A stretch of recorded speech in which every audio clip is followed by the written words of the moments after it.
बिजली उत्पादन के लिए, जी हां, बिजली उत्पादन के लिए न्यूक्लियर एक्सपर्ट के भले ही कारगर साबित हों, न्यूक्लियर रिएक्टर्स भले ही कारगर साबित हो रहे हों, लेकिन जरा सी चूक उसकी विनाश लीला ऐसी पैदा करती है कि शहर के शहर रातों रात शमशान बन जाते हैं। ज़ैपोरिज़िया के हालात चेरनोबिल 2 की आहट पैदा कर रहे हैं। बचाव के लिए लाख कदम उठाए जाए, लाखों तरीके अपनाए जाए, लेकिन सोचिए अगर रिएक्टर्स में लीकेज होती है तो महातबाही आनी तय है। रूस हो या चीन, न्यूक्लियर रिएक्टर्स की होड़ में दोनों दुनिया के एक बड़े खतरे को डाल रहे हैं, दोनों दुनिया में एक बड़ा खतरा पैदा करते जा रहे हैं। यह कहना गलत नहीं होगा कि यूरोप एटम के अंगारों पर सुलग रहा है। आज शो में हम इस सभी मसले को समझेंगे, इसी को डिकोड करने की कोशिश करेंगे, आपको परत दर परत समझाने की कोशिश करेंगे कि दुनिया किस तरह एटमी खतरे के मुहाने पर है। हमारे साथ खास मेहमान भी होंगे।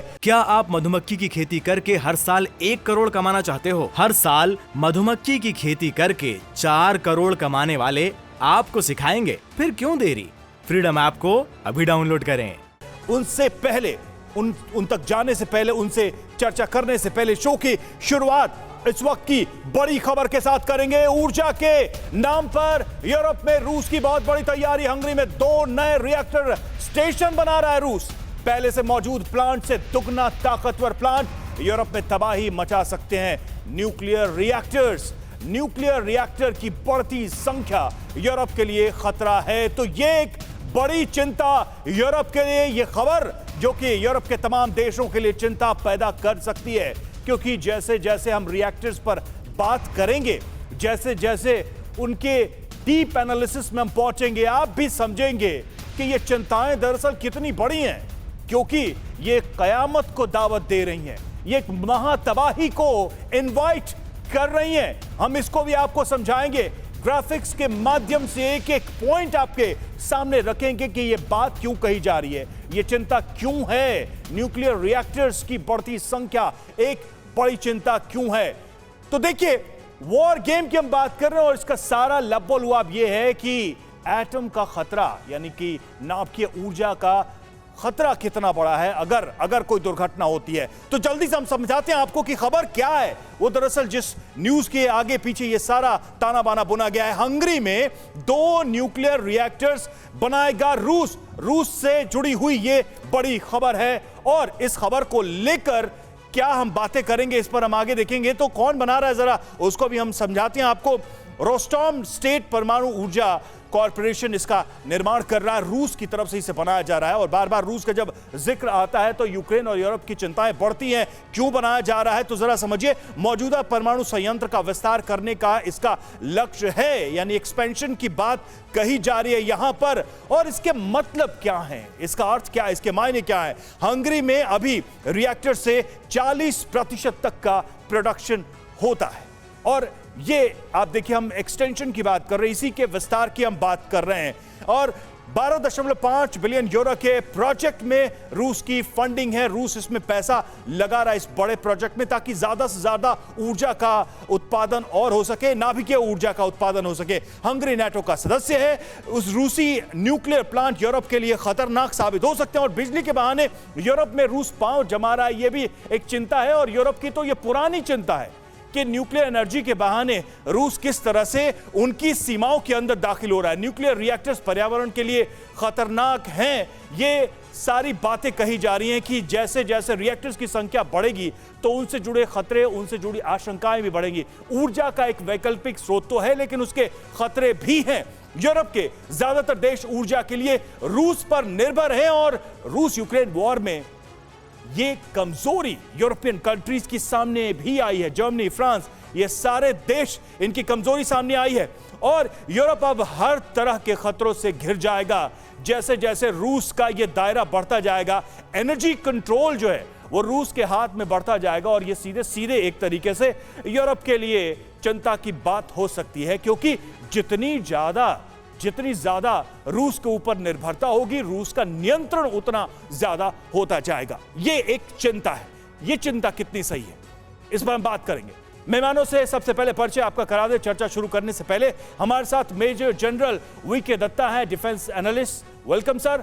डॉक्टर राजीव नयन, सुरक्षा मामलों के जानकार, आपका स्वागत है सर। Air vice marshal PK Srivastava, defence expert, और कैप्टन श्याम कुमार हमारे साथ जुड़े हुए, पूर्व नेवी ऑफिसर। सर आपका स्वागत है। लेकिन मेरा पहला सवाल जो है वो राजीव नयन सर से ही है। क्योंकि आप सुरक्षा मामलों के जानकार हैं, तो जरा बताइए कि ये जो एक्सटेंशन है, ये जो एक्सपेंशन है रूस का, ये जो एनर्जी कंट्रोल बढ़ाने की कोशिश है यूरोप के सिक्योरिटी के लिए, अपनी सुरक्षा के लिए, वाकई में क्या चिंता की बात है? क्या ये खतरा है भविष्य को देखते हुए? बिल्कुल नहीं। आपने इसमें एक और समाचार देना आज लगता है कि अब छूट गया। अभी कल ही साउथ कोरिया और रूस दोनों मिलकर इजिप्ट में, विश्व में परमाणु संयंत्र करने जा रहे हैं। उसमें $2.5 बिलियन का इन्वेस्टमेंट हो रहा है। इसमें बहुत चिंता की बात नहीं। देखिए, यूरोप के पास आगे से ही वो निर्भर है ऊर्जा पर, जब परमाणु ऊर्जा पर, जिससे कि उनका जो बिजली का उत्पादन किया जा सके। साथ ही साथ वैसी कोई समस्या नहीं आई है।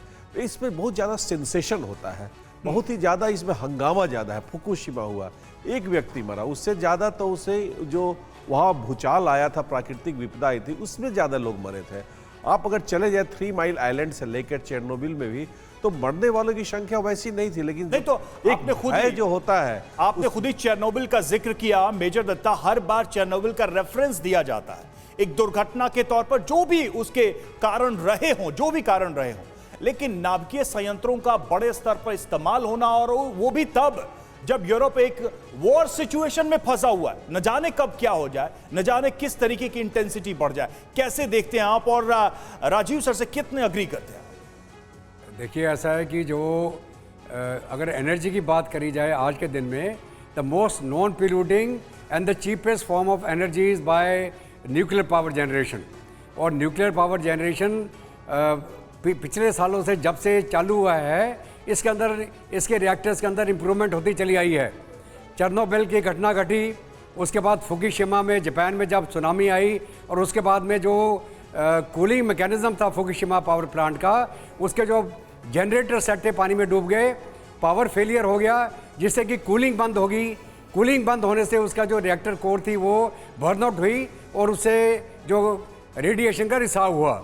अभी जो ज़ैपोरिज़िया में जो आप बात कर रहे हैं, चर्चा कर रहे हैं कि साहब बमबारी हो रही है रशिया की तरफ से, यूक्रेन की तरफ से, जो न्यूक्लियर रिएक्टर होता है उसकी कोर इतनी मजबूत बनाई जाती है कि चाहे भूकंप आए, चाहे उसके अंदर हवाई जहाज क्रैश हो जाए, यहाँ कोई लो इंटेंसिटी का एक्सप्लोजन हो जाए, उसके जो क्रस्ट होती है, उसका जो प्रोटेक्टिव कोर होती है, उसके ऊपर कोई तो आप ये कह रहे हैं कि इतना सुरक्षित होता है कि ऐसे हालात में भी इस तरह की दुर्घटना की कल्पना गलत है, आप ये कह रहे हैं दत्ता सर? हाँ, ऐसा है कि जैसे मैंने आपको बताया कि उसका जो शील्ड होता है इतना मजबूत होता है कि कोई बाहर से कोई एक्सप्लोजन, बाहर से कोई क्रैश हो जाए, उसको नहीं होगा।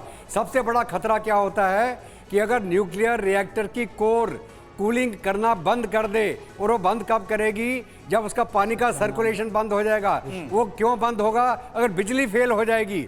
बिजली फेल होने के लिए, उससे बचने के लिए हर एक न्यूक्लियर पावर प्लांट में DG सेट होते हैं जो ऑटोमेटिक चल पड़ते हैं अगर बिजली फेल हो।